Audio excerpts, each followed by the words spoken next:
묵상 기도로 가정 예배를 시작하겠습니다.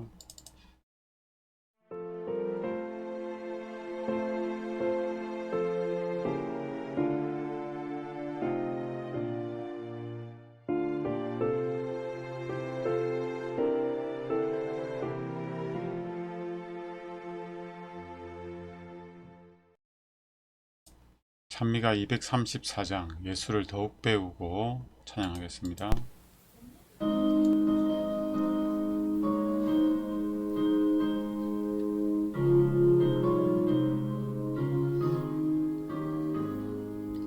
예수를 더욱 배우고 받은 마음에 전하며 계속해 주신 사랑을 더 깊이 알기 원하네. 내 평생의 소원, 내 평생의 소원, 계속해 주신 사랑을 더 깊이 알기 원하네. 성령의 수신 되셔서 진리로 인도하시며 거룩한 뜻을 깨달아 예수를 알게 하소서. 내 평생의 소원, 내 평생의 소원, 계속해 주신 사랑을 더 깊이 알기 원하네. 성령의 감화 받아서 하나님 말씀 들으니 절절히 주의 음성이 내 맘에 교훈되도다. 내 평생의 소원, 내 평생의 소원, 계속해 주신 사랑을 더 깊이 알기 원하네. 예수께 영광 돌리세. 그 이름 거룩하도다. 평화의 왕이 오신 후 그 나라 백성 되겠네. 내 평생의 소원, 내 평생의 소원, 계속해 주신 사랑을 더 깊이 알기 원하네. 예수 모든 이름 위에 뛰어난 이름, 성결의 모본이신 분, 모든 사람과 더불어 화평함과 거룩함을 따르라. 이것이 없이는 아무도 주를 보지 못하리라. 히브리서 12장 14절 말씀. 책임 있는 자리에 오른 사람이 하나님께 영적인 에너지를 얻지 못한 채 예수님의 이름으로 하나님의 진리를 선언한다면 그들은 터무니없는 일을 하고 있는 것이며 자신의 수고에 따르는 성패를 확신할 수도 없습니다. 하나님께서 인정하시는 것은 위대한 봉사나 원대한 포부가 아니라 크든 작든 봉사에 깃들어 있는 사랑과 헌신입니다. 거센 반대와 거절을 당하여 그분의 날개 아래서 피난처를 찾게 하는 것이 하나님의 섭리입니다. 뒤덮인 구름 속에서 우리는 평안을 너희에게 끼치노니 곧 나의 평안을 너희에게 주노라. 내가 너희에게 주는 것은 세상이 주는 것과 같지 아니하니라 라는 그분의 음성을 듣습니다. 하나님께서 우리에게 정말 바라는 것은 대단한 일을 하거나 잘 하는 게 아닙니다. 진실되게 하는 것, 간절하게 하는 것이죠. 간절함으로 하는 것. 정말 사랑으로 하고 정말 자아희생적인 태도로 섬기는 것. 이게 정말 하나님께서 바라는 것입니다.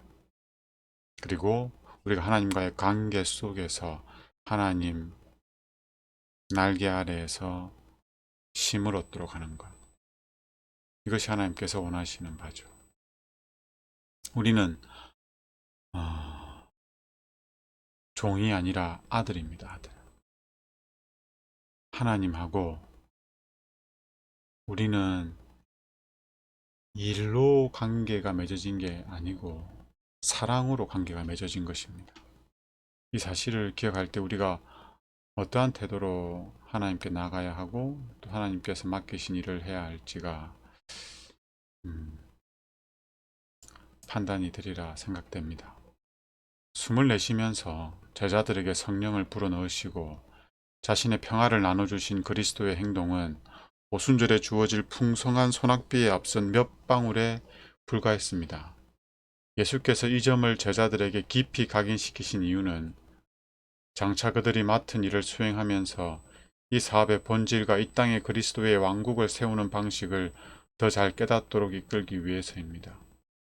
그들은 주님의 증인으로 임명받았으므로 그분의 부활에 관하여 보고 들은 것을 증언해야 했습니다.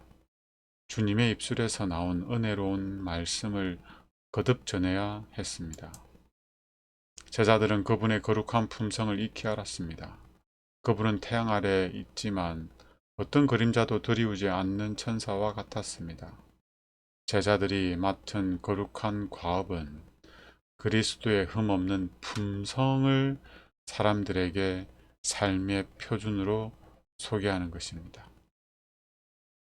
우리에게 하나님께서 맡기신 일은 일을 성취하고 성과 지표가 아주 우수하도록 좋은 결과를 맺도록 하는 것이 아니라 그 일들을 통해서 예수님이 어떤 분인지를 우리를 통해서 나타내고자 하시는 겁니다.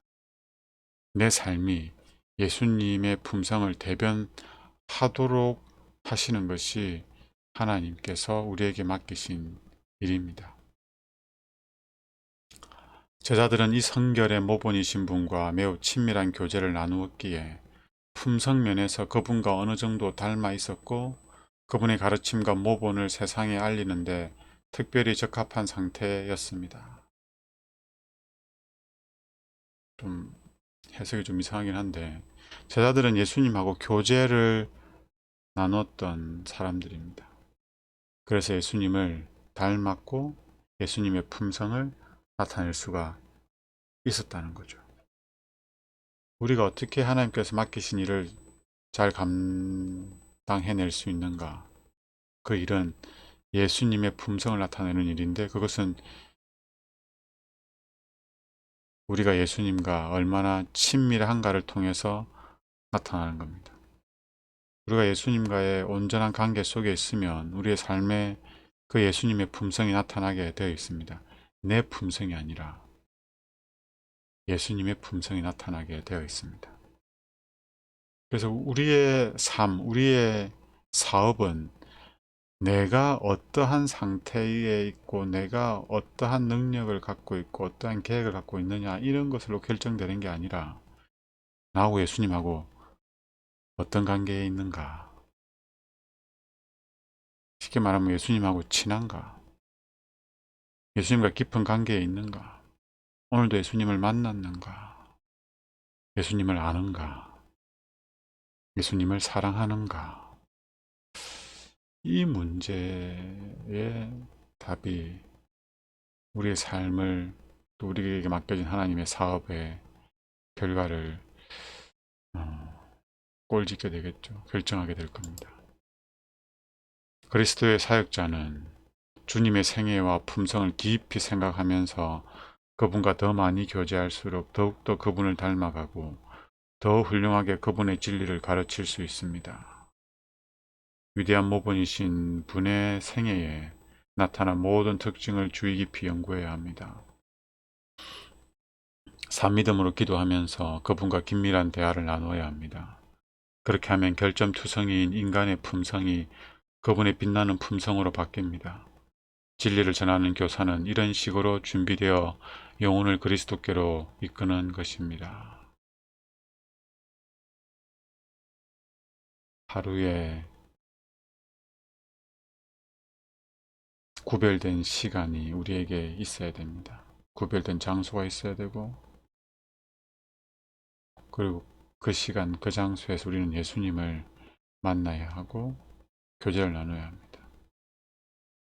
이것이 우리가 준비하는 시간이고, 우리가 일하는 시간이고, 우리의 삶을 살아내는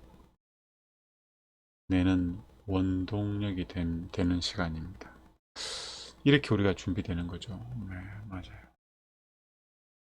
자녀들을 양육할 때도 마찬가지고, 교회를 섬길 때도 마찬가지고, 직장에 맡은 일을 감당해낼 때도 마찬가지고, 모든 능력의 근원은 예수님으로부터 나옵니다. 그래서 우리가 예수님과의 관계 속에서 우리의 진실된 필요를 구하고, 그러면 예수님은 우리에게 그 필요를 채워줄 수 있는 능력을 아낌없이 주실 수가 있습니다. 왜냐하면 그 능력을 자신을 위해 사용하지 않거든요. 이타적으로 사용할 것이기 때문에 그렇습니다. 그 능력을 통해서 예수님의 품성을 나타내 보일 것이기 때문에 그렇습니다. 오늘도 예수님과 만나는 시간들이 우리 삶 속에서 지켜지면 좋겠습니다.